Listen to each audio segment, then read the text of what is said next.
The beggar's request the Crimson Sons of Kepler 442 cast.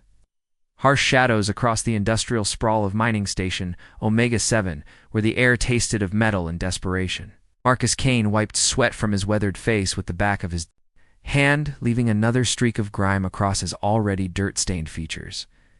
The 30-minute break from the suffocating depths of the quantum crystal mines felt like a mercy, though his synthetic protein bar tasted like cardboard mixed with regret. At 42, Marcus had spent half his life on frontier worlds, his broad shoulders and calloused hands testament to decades of hard labor.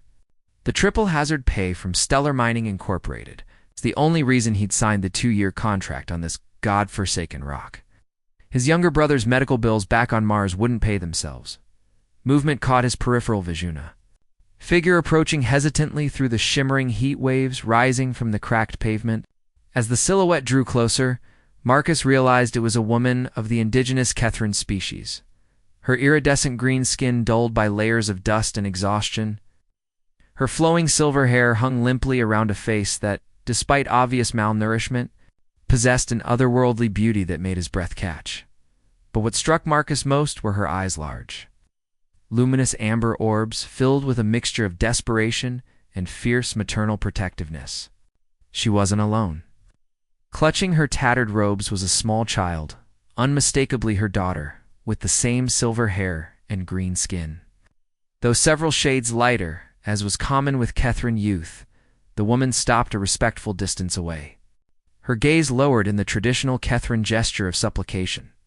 "Forgive my intrusion, honored worker," she said in accented but clear galactic standard, her melodic voice carrying the musical quality of her species. "I am Zara Vex, and this is my daughter Nira. We have not eaten in 4 days. Might you spare? Even a morsel for the little one." Marcus froze, his protein bar suspended halfway to his mouth as he took in the scene before him. The child stared at his food with undisguised hunger, her tiny fingers gripping her mother's robe so tightly her knuckles had turned pale green. The sight hit him like a plasma bolt to the chest.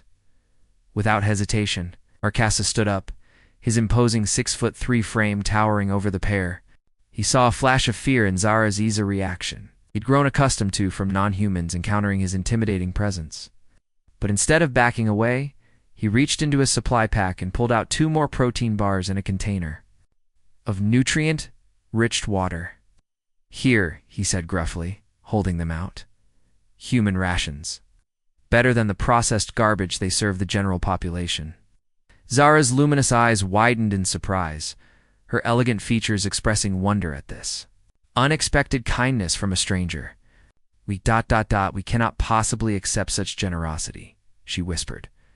"You can, and you will," Marcus replied firmly, his deep voice brooking no argument. "The kid needs it." Their eyes met across the space between them, and something passed in that moment, a recognition that transcended species, a connection that spoke to something deeper than mere compassion. Zara carefully accepted the food, her cool fingers brushing against Marcus's warm skin, sending an unexpected current through both of them. Hidden Truths the next day found Marcus returning to the same spot during his break, though he told himself it was merely for the marginally better coffee served by the nearby vendor. The excuse felt hollow, even to him. He was scanning the dusty plaza when a familiar melodic voice spoke from behind him. "I hoped you might return here, Marcus Kane." Turned to find Zara standing alone this time, her appearance significantly improved. Her green skin had been cleaned to its natural iridescent luster, and her robes, while still worn, had been carefully mended. "Where's Nira?" he asked, concern evident in his voice. "Safe with friends," she replied, noting his worried expression. "I wanted to thank you properly for your kindness yesterday. Your generosity saved my daughter's life." Marcus shrugged, uncomfortable with gratitude. Anyone would have done the same. They both knew that wasn't true. Relations between humans and Kethrans had been strained since the mining corporations arrived, viewing the indigenous population as obstacles to profitable extraction. "May I join you?" Zara asked, gesturing to the small table where he'd been. About to sit, Marcus nodded, oddly pleased by her company. As they sat, he noticed the graceful way she moved, dichonomical yet fluid, like a dancer conserving energy. Up close, her features were even more striking. High cheekbones that caught the alien sunlight. Delicate pointed ears adorned with traditional silver piercings. Those extraordinary amber eyes that seemed to shift between gold and bronze depending.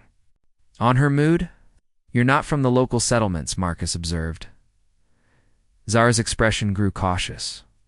"What gave me away? Your speech patterns? Your bearing? You're educated, probably upper caste before?" He gestured vaguely at their surroundings. She tensed almost imperceptibly. "Perceptive of you, Marcus Kane. So what brings a clearly educated woman to the industrial district begging for food?" he asked bluntly, a trait that had served him well. In his years dealing with corporate bureaucrats and alien negotiations, Zara glanced around before leaning closer, her voice dropping to barely above a whisper. "What if I told you I used to work for Stellar Mining Incorporated as a xenobiologist?" Marcus raised an eyebrow. Stellar Mining was the parent company of the operation he worked for.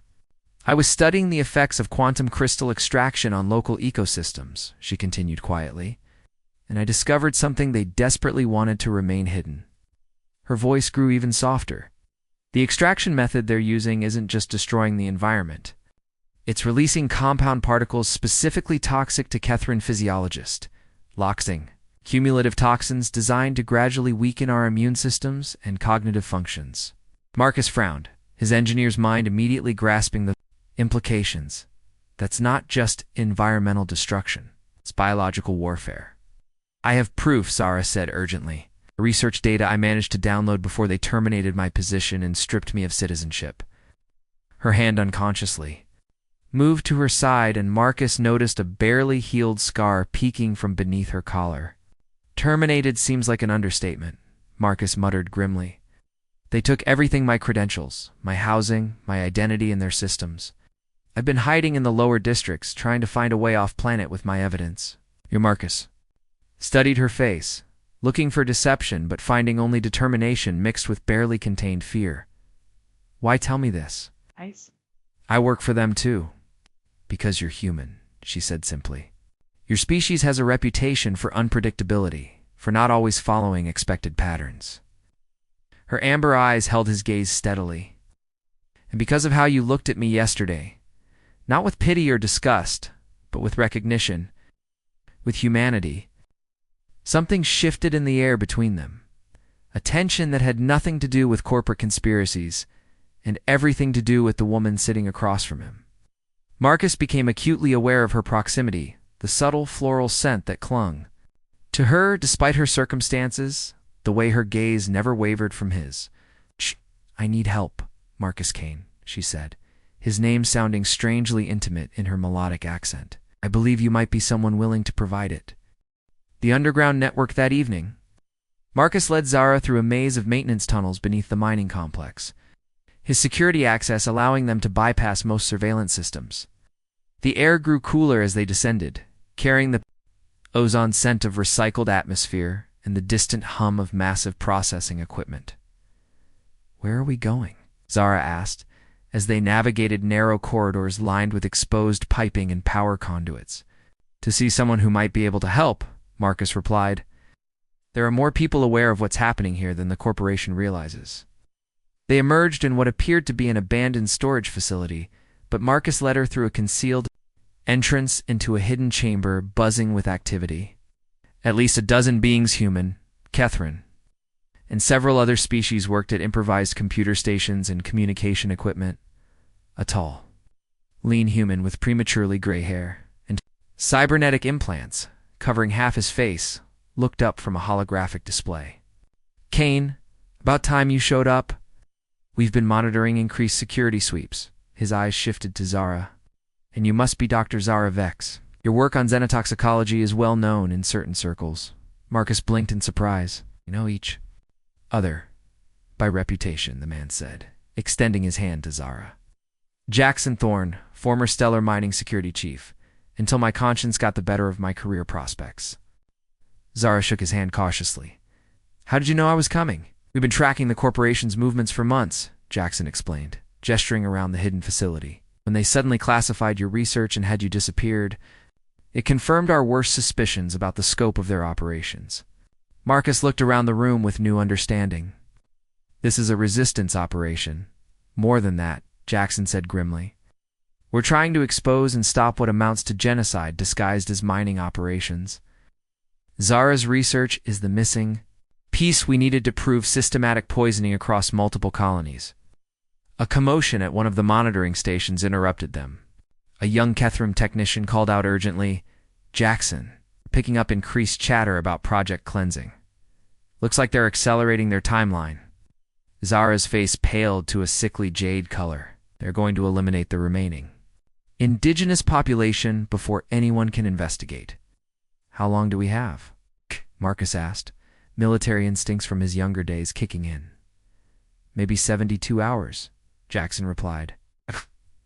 "We need to upload Zara's evidence to the Galactic Council and coordinate simultaneous releases to news networks across known space.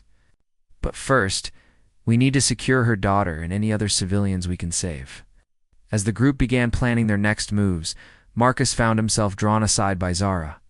In the dim lighting of the facility, her iridescent skin seemed to glow with its own inner light, and her amber eyes held depths that spoke of intelligence, courage, and something else that made his pulse quicken. "Marcus," she said softly, "what we're about to do. ... It's dangerous beyond measure. If we're caught, they won't simply terminate our contracts." He stepped closer, drawn by an invisible force. "Are you having second thoughts?" "No," she replied, her voice steady despite the tremor in her hands. "But among my people, we have a tradition. When facing potentially mortal danger alongside someone we trust, we share what you might call a bonding ritual." Marcus raised an eyebrow, heat spreading through him at her proximity. "What kind of ritual?" Instead of answering with words, Zara closed the distance between them, her hands coming up to rest on his chest. The touch sent electricity through his system, her cool skin contrasting with his warmth in a way that felt perfectly complementary. "Promise," she whispered, "to find each other again, whether in this life or beyond." Before he could respond, she pressed her lips to his in a kiss that started tentative but quickly deepened into something urgent and desperate. Her mouth was soft and cool, tasting faintly of the strange fruits her species favored, and Marcus found himself pulling her closer, one hand tangling in her silver hair, while the other pressed against the small of her back. When they finally broke apart, both breathing heavily, Zara looked up at him with wonder. "Your warmth," she murmured. "It's like touching sunlight." The facility infiltration 48. Hours later, Marcus found himself pressed against Zara in a ventilation shaft high above the main processing facility, their bodies generating heat. In the confined space as they waited for Jackson's signal, below them, the corporation's true operation was laid bare, not just mining equipment, but biological laboratories and holding cells containing dozens of Kethrin subjects. "My God," Zara whispered, her breath warm against Marcus's ear. "They're not just poisoning the population, they're conducting live experiments." Marcus's jaw clenched as he watched technicians in hazmat suits moving between the cells, taking samples and administering injections to increasingly listless subjects. "We're getting that data and getting everyone out." Com unit in his ear crackled. "Team Alpha in position," Jackson's voice reported. "Beginning diversionary assault on the eastern perimeter. You have 15 minutes before they lock down everything." Marcus squeezed Zara's hand. "Ready?" She nodded, though he could feel the tension in her body. They'd spent the previous night planning every detail of the infiltration, and in the quiet moments between strategy discussions, they'd grown closer in ways that transcended mere physical attraction. Shared danger had a way of stripping away pretenses. Revealing the core of who people truly were, they dropped down into the laboratory complex. Landing silently on the main floor, Marcus immediately moved to the primary data terminal while Zara began unlocking the holding cells. The subjects inside were in various stages of toxin exposures, some still alert enough to walk, others requiring assistance.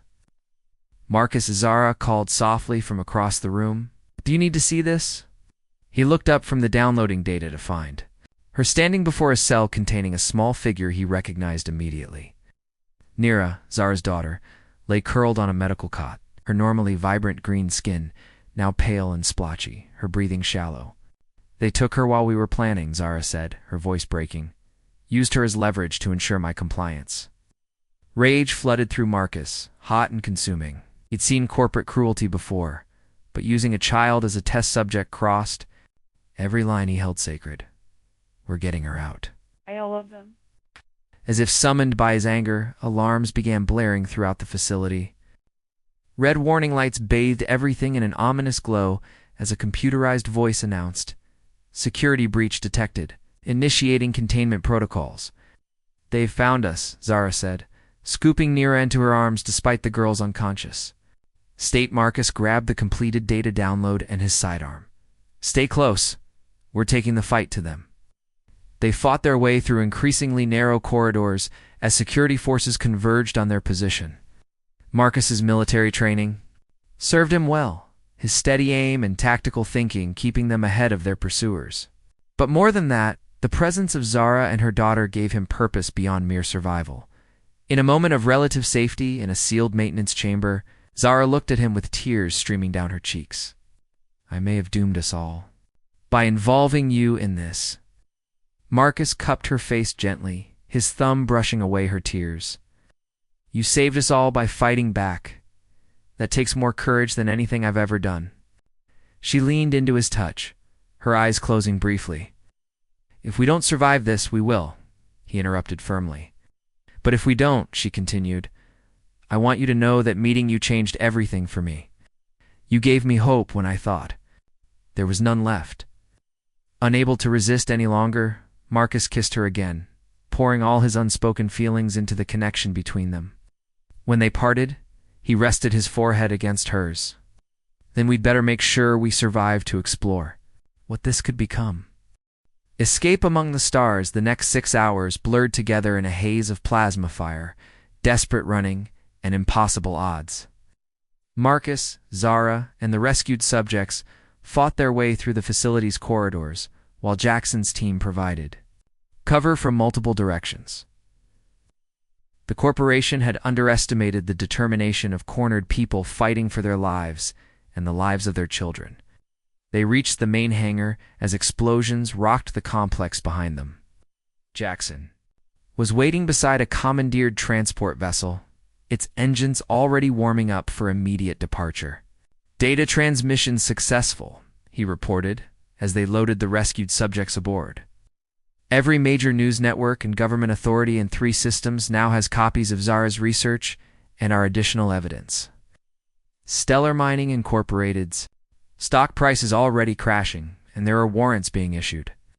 Marcus helped Zara secure Nira in a medical pod, while the ship's automated systems began administering treatment for toxin exposure. The little girl's color was already improving, her breathing becoming more regular. "She'll recover fully," Zara said, relief evident in her voice as she monitored her daughter's vital signs. Kethryn physiology is remarkably resilient when the toxin exposure stops. As the transport lifted off from the planet's surface, Marcus found himself standing beside Zara at one of the observation windows.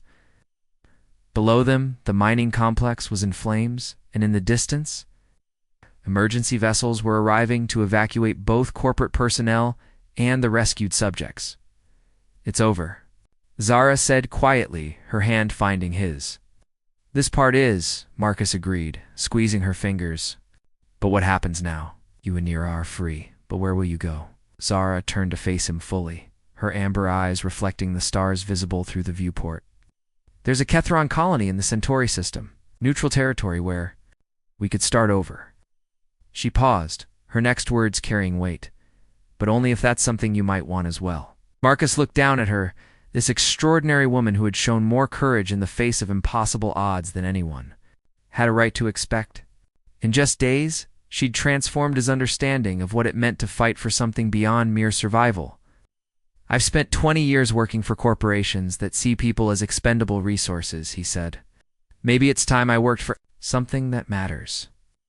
The smile that spread across Zara's features was radiant enough to power the ship's engines. She rose on her toes and kissed him, soft and sweet and full of promise. "Nira will need a father figure," she murmured against his lips. Someone strong enough to protect her, but gentle enough to let her grow into who she's meant to be. Marcus wrapped his arms around her, marveling at how perfectly she fit against him despite their species differences. I can handle that responsibility? I think, Zara said, her eyes twinkling with mischief, that you're going to be surprised by how much you enjoy it. From across the passenger compartment, Jackson called out, "Hey, you two! We're approaching the jump point. Everyone needs to strap in for hyperspace." As they secured themselves for the journey to their new life, Marcus caught Nira, watching them with curious but approving eyes. The little girl was still weak from her ordeal, but there was intelligence and resilience there that reminded him strongly of her mother. "Are you going to be my new papa?" Nira asked in her piping voice, speaking Galactic standard with the same musical accent as Zara. Marcus looked at Zara, who nodded encouragingly. "If that's something you'd like," he replied carefully. Nira considered this seriously for a moment, then reached out with one small green hand to touch his face. "You have kind eyes," she decided. "And Mama smiles differently when she looks at you. Is that good or bad?" Marcus asked, amused. "Good," Nira declared firmly. "No, Mama hasn't smiled like that since before the bad people came." As the transport made its jump to hyperspace, carrying them toward a new world and new possibilities, Marcus reflected on how dramatically his life had changed. A simple act of kindness, sharing food with a hungry child, had led him to love, purpose, and a family he'd never imagined possible.